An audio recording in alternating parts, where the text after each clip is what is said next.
Hello, everybody, and welcome to the Crypto Hipster Podcast. This is your host, Jamil Hassan, the Crypto Hipster, where I interview founders, entrepreneurs, executives, thought leaders, amazing people all around the world of crypto and blockchain globally. And today I have an amazing guest. He is the CEO, founder of Pinata. His name is Kyle Tutt. I almost called him King Tut, but it's Kyle Tutt. Kyle, welcome to the show. Yeah, great to be here. Thank you for joining me. Um, so let's kick things off and I'll ask you first, what is your background and is it a logical background for what you're doing now? I would say my early days definitely were not logical. I was just a marketing management undergrad, and I wanted to always start my own company. Didn't know it was going to be in crypto at the end of the day. So I got interested in crypto at the first startup I was at, which had, again, nothing to do with crypto, but I'd gotten into Bitcoin. I was really interested in smart contracts with Ethereum, and by April of 2017, I decided, hey, I'm going to quit my job and jump into crypto full time. I had absolutely no experience in crypto. I didn't know what type of company I was going to create. I just knew, hey, quit my job and I'll figure it out and go along from there. So April 2017, I quit. And then I just started going to blockchain and crypto hackathons based in Omaha, Nebraska. So there wasn't a lot of activity going on. And so I just kind of like flew around to these different hackathons. My idea or my thought was, as a non-technical person, okay, how can I like make sure I understand what's going on in the space, and truly understand the technology. So just joined these hackathons, competed with a bunch of blockchain developers and smart contract developers. I basically just did the old pitch deck and pitched the projects we worked on. But through that experience, was able to actually learn a significant amount about what crypto and blockchain is all about, what it was capable of, and it eventually led me to actually meeting my co-founder, and then beyond that, actually starting Pinata. Awesome. Awesome. So I want to find out what Pinata is all about, and what makes you unique. Yeah, so at the end of the day, Pinata is crypto file storage. So we operate on a protocol called IPFS, or the Interplanetary File System. And we launched with that back in 2018. The problem that IPFS solves is storing data on chain is really, really expensive. Back in the day, I always said or the stat was something like $3 million per gigabyte of data to store on chain. So people and builders all try to push as much data off chain as possible. Now, the problem with that, when you do that, is you lose the cryptographic verifiability of the blockchain. What IPFS does really well is when you store data on IPFS, it generates what's called a content identifier, or a CID.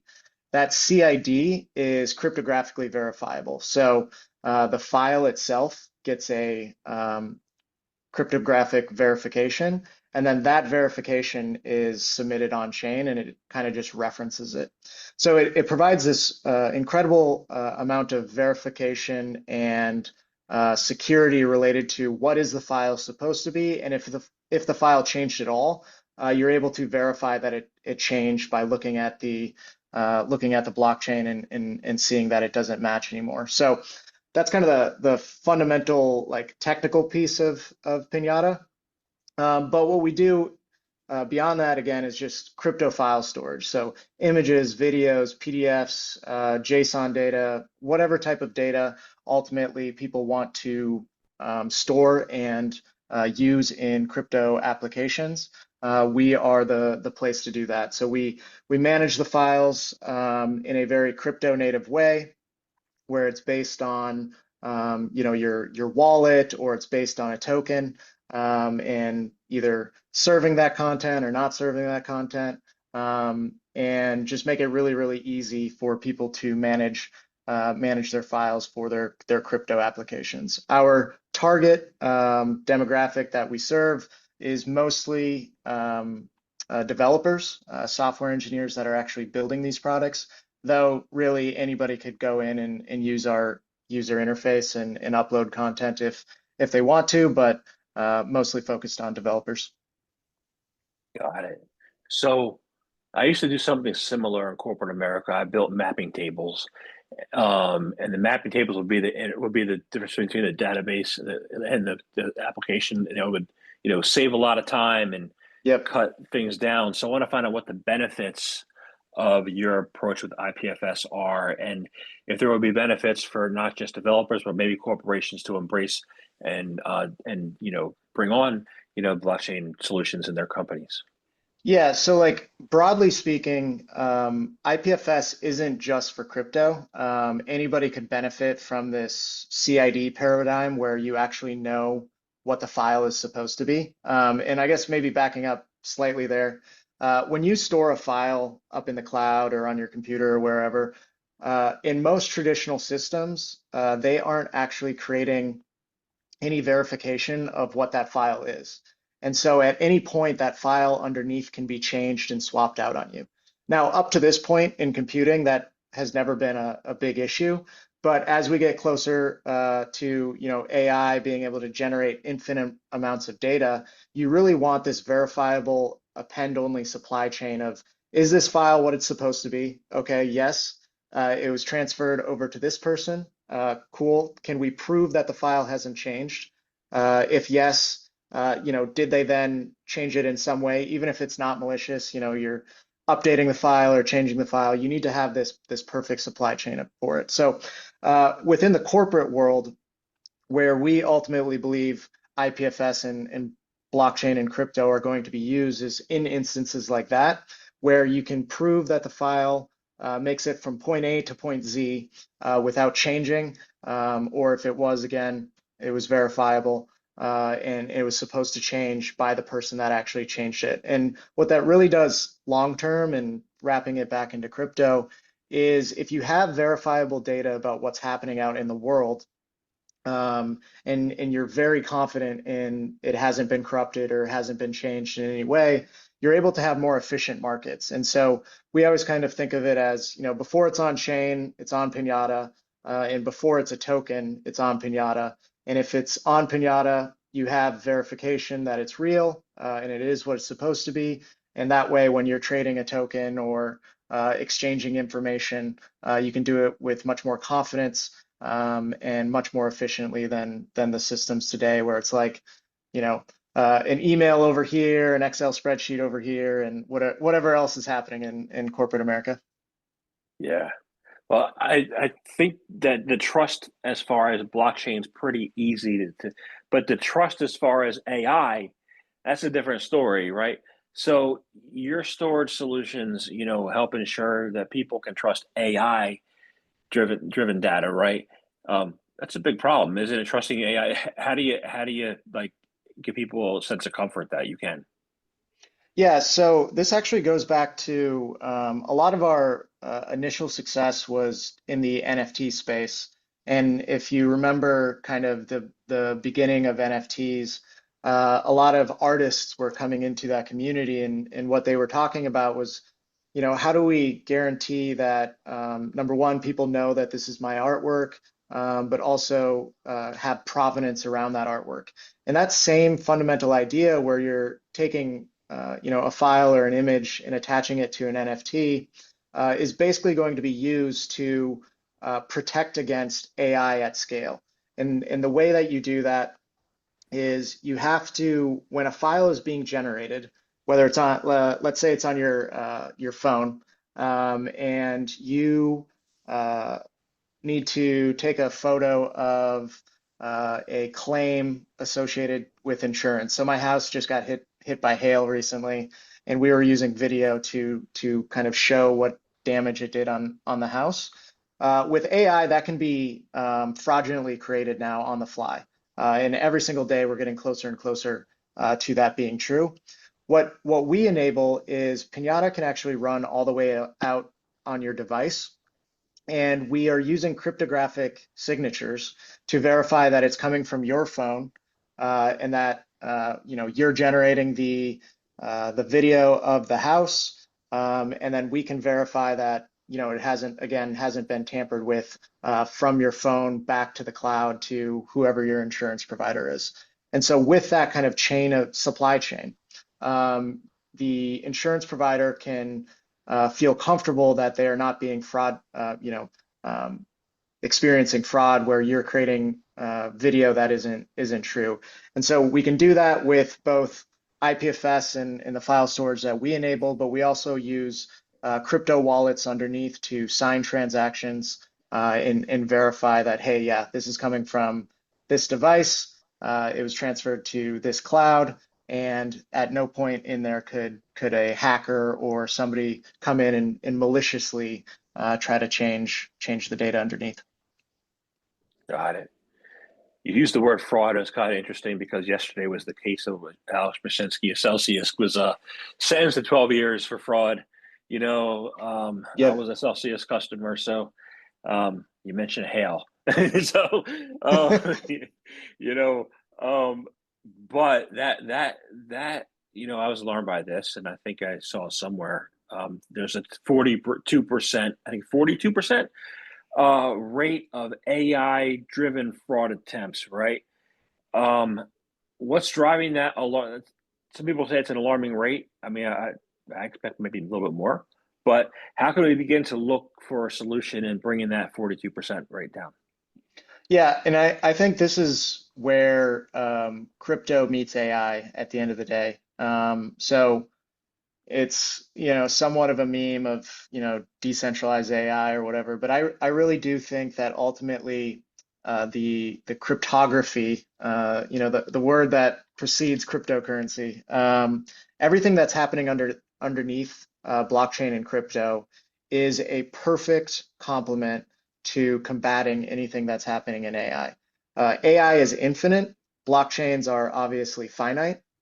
And when you pair those two together, you can again create this great new computing paradigm or system where you can prevent fraud from ultimately happening.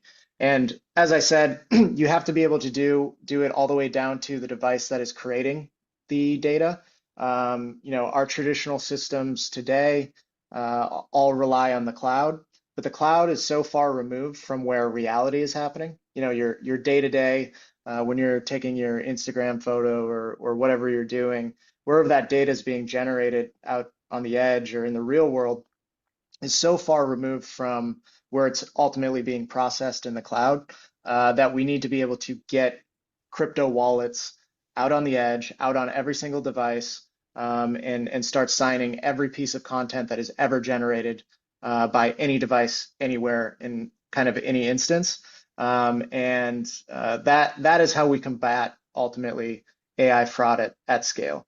Currently, our systems aren't built for this, so there's going to definitely be a uh, a learning curve, and it's going to be difficult. But crypto native companies have a unique tool and understanding of actually how to solve for this problem compared to the traditional web, if you will. So from that perspective, I'm really excited at what's going to be able to happen with crypto. And long term, I'm not concerned about it from an AI perspective. Short term, I definitely am concerned. There's going to be issues. At the end of the day, what's going to happen is we're just going to DDoS. AI can DDoS every single system ever created.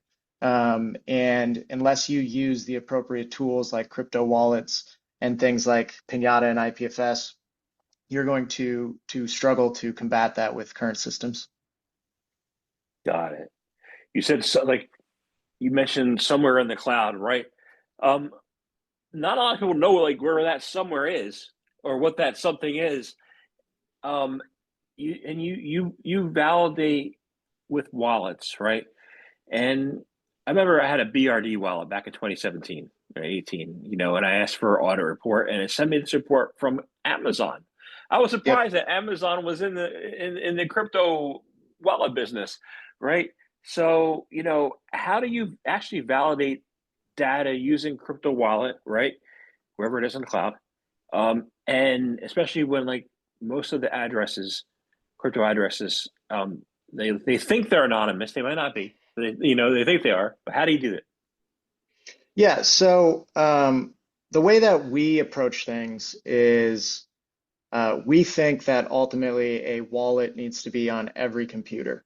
So if the computer is in the cloud and it's a server sitting in a data center somewhere, it should have a wallet and it should again be signing everything. If it's again your phone, sitting on your desk, it should also have a wallet. If it's a tiny little device that is collecting weather information out there, ultimately it needs to have a wallet on it and it needs to be signing every single file that it generates. And once you do that, then you're actually in a very good spot. And it doesn't actually matter. What's great about cryptography and what's great about some of the properties of IPFS is it doesn't matter if it's sitting on AWS's servers in their cloud, or it's sitting on a more decentralized system. These same properties still need to ultimately happen, because what you want to get to is you want to be able to trust the data itself, not who's holding the data or where the data is sitting. And once we move to that paradigm, which is very much a shift away from how the cloud works today. Today, with the cloud, you have to trust ultimately who you're interacting with. So the service provider like AWS or whatever application that you're using. In the space that we're going, ultimately, the service provider shouldn't matter, and it should really just be anchored down to, can I trust the data? Can I trust the file? And can I trust the wallet that it ultimately came from? Now, that gets into a little bit broader of a discussion of, you know, are wallets trustworthy? Are they anonymous? Are they not anonymous? And there's still like ID things that we need to work out. Having a verifiable ID of yes, this is coming from a trusted device, or yes, this is coming from a trusted person. We still need to get better at that, but we at least have the tools and the infrastructure underneath ultimately to solve for it. Got it. We need a paradigm shift. Yep. Um, how do we? Yeah, have paradigm shifts? Even for the most basic things are really hard. But how do you get people, especially on a mass scale, to go through that paradigm shift? Is it because we're going to have a raging bull market that's going to be happening soon, or is it something else? So where I think it is already happening and where it will happen, at least first, is getting things on chain. And the most important place this is happening right now is with stablecoins and verifying USD. And so, at the end of the day, there is off-chain US dollars somewhere, whether it's in the treasury or sitting in a bank or whatever. We need to somehow verify and prove that that USD exists. And then we need to ensure that it's connected to the token that is ultimately on chain that people are using to buy and sell goods. And that connection or lack of connection between the off-chain reserves and the on-chain token is where all of this paradigm shift and these technology changes are happening. Because previously, before this, if you went out and wanted to buy something, you're using maybe a Visa credit card, or you're using US dollars themselves, the real physical things, and they're operating in a system where you don't need proof that they exist. They either trust Visa as the network, and ultimately whoever's behind it, or you actually have the physical thing. As we tokenize more and more things, we need better and better ways to prove what these things are. And so that is where the paradigm shift is going to happen in crypto. There's also a parallel world that's happening with in AI, where they're talking about creating digital twins. How do we create a digital twin of a physical object in the world, so that AI, machine learning, robots, whatever, can actually operate in this 3D environment? And so those two things are actually, from an abstract perspective, are very, very similar, and require basically the same exact things. And that is where the paradigm shift in computing is going to happen. So regardless of, I guess, a bull run or not, in crypto, the shift is happening, and it's going to use the same tools. I don't think the digital twin is that abstract of an idea, right? Because we've had NFTs, we've had artists make money in NFTs, and Yep, now the NFTs are becoming more RWA like, where you can actually right. touch and feel, right? So um, I could see that happening. Yeah, it's all it's interestingly all part of the same like computer paradigm shift. It just, maybe the way that people see it or interact with it, they might not have the full view of it. What's interesting at Pinata is at the end of the day, every single application has to manage files somehow. And we work for every single blockchain out there. So whether it's Ethereum or Solana or Bitcoin or whatever, they're all ultimately using us, and then every single use case also uses us. So we have this very like broad horizontal and vertical view of both crypto and AI at the same time. Um, that has given us this kind of view of where we think ultimately the future is going. And we've just kind of seen it develop very slowly at first, starting in 2018. NFTs kind of like shined a light on the situation. Obviously, NFTs kind of went away there for a bit, but it's continuing to move forward, and at some point it is going to have that inflection point. Yeah, it's moving forward without the hype, which is good. What Right. means it's moving forward Yeah. from a development perspective. So great. So I want to talk about another concept. It's called, when I think of North Korea, I think of hostile hacking, right? Yep. So what's hostile hacking, and how do we eliminate it from both AI and blockchain sources so that we can integrate the AI and blockchain together for a working solution for everyone? Yeah, ultimately, I think the way I think about it, or the ones that I'm most concerned about, are when actors come in and they either take control of your wallet, which would be awful, and then they can enact a transaction on chain, or ultimately one that's I guess less well known, but very, very effective is what's called a supply chain attack. And so if you have a website out there and you're going to go to it and you're going to buy maybe some crypto on it, ultimately what can happen is that website, the front end that you're interacting, the user experience, that can all be swapped out by a hacker, and they can ultimately redirect, whatever you're going to purchase into their wallet. And I do believe this is going to happen more and more. And it goes back to, okay, if you can't verify that the website that you're actually interacting with is what it's supposed to be, you are at significant risk of ultimately losing funds. And this has happened multiple times already. It's very common. It's actually why a lot of DeFi protocols use Pinata underneath, is they can verify, hey, this is the website, and you are supposed to use it. But we think it needs to go even further, and you basically need to be always signing, both from your end as the user, hey, I am actually who I'm saying I am, and then the person that is sending you the app that is sending you the data is also verifying, and so if you have both parties always verifying who they are and why they're interacting with each other, you can then prevent hostile hacking from happening, and you can prevent these supply chain attacks from happening.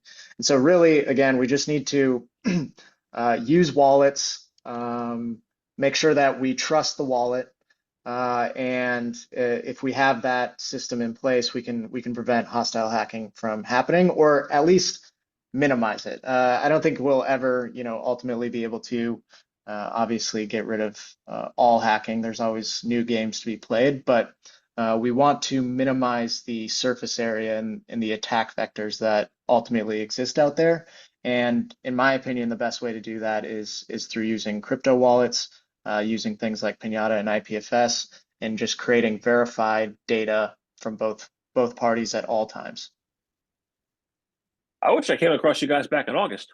So, um, but yeah, you have certain rogue nations like North Korea, who their entire economy is based on revenue from hacking, right? Yep. How do you prevent it from a political, geopolitical, social perspective? How do you begin to do that? Yeah, again, to me, it all goes back to the wallets and signing things. At the end of the day, a wallet that is sitting on your computer is something that you control, and gives you agency in a way that our traditional systems don't. And I think, going back to what I said earlier, where everything has a crypto wallet installed on it, um, that gives significant amount of, at the end of the day, decentralization, and significant amount of agency to the individual that is operating the wallet. So right now, it's crypto wallets are mostly just used for cryptocurrency trading and sending tokens from one place to another. But it is kind of the key for managing your, I guess, digital life, if you will.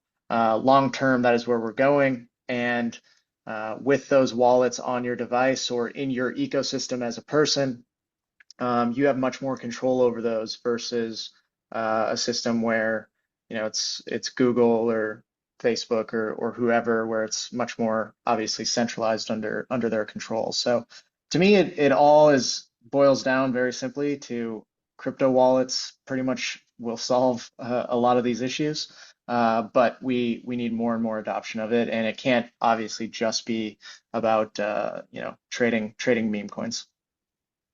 I was about to mention meme coins in my next question. I think I probably still am. Meme coins seem to be like a great investment opportunity for people. I look at it from a practical perspective. Utility is more important long term, right? So, what is the future of decentralized storage from a practical standpoint, and then from an investment opportunity instead of throwing all your money in a meme coin? Yeah, so from Pinata's perspective, meme coins are just kind of an extension of NFTs. And we grew significantly during the NFT boom. We powered a significant portion of all NFTs that were created and still do. We are a significant power, or we ultimately power all the NFTs. Meme coins were just an extension of that, and we also power a significant amount of the meme coin marketplaces out there. So we have both NFT marketplaces using us and meme coins ultimately using us. We think that both NFTs and meme coins are extremely interesting from just trying to create a new internet and a different way of both monetizing content, and creating unique ways to interact with digital content. Obviously, they're slightly different models and provide different things for different people, but we really do love how they are kind of pushing the boundaries of hopefully what the new internet is going to look like. From an investment standpoint, they're very boom and bust assets, so you want to be careful with them. But I do think ultimately they're leading to something bigger. I think at the end of the day, what's happening with both NFTs and meme coins, is just a ton of different experimentation, and there's going to be winners and models that make a ton of sense. And then we will forget about the things that didn't make sense. But ultimately, I do think they're leading to something bigger and better. Maybe again, it's just they're just leading to more crypto wallets being out in the wild, and it could be as simple as that. But I really do think they are leading to a new internet in some type. Got it. Sounds good. Sounds very promising. So awesome. So I want to thank you very much for your time today. I enjoyed Yeah. speaking with you. I have one last question. It's easy. How can people find out more information about you, about Pinata? How can they do that? Yeah, absolutely. So obviously they can check out our website at pinata.cloud, or they can go to X and we are just at Pinata Cloud, and pretty much Pinata Cloud across any of the other socials as well. Awesome. Thank you very much for your time today. Great, appreciate it. Thanks for having me on.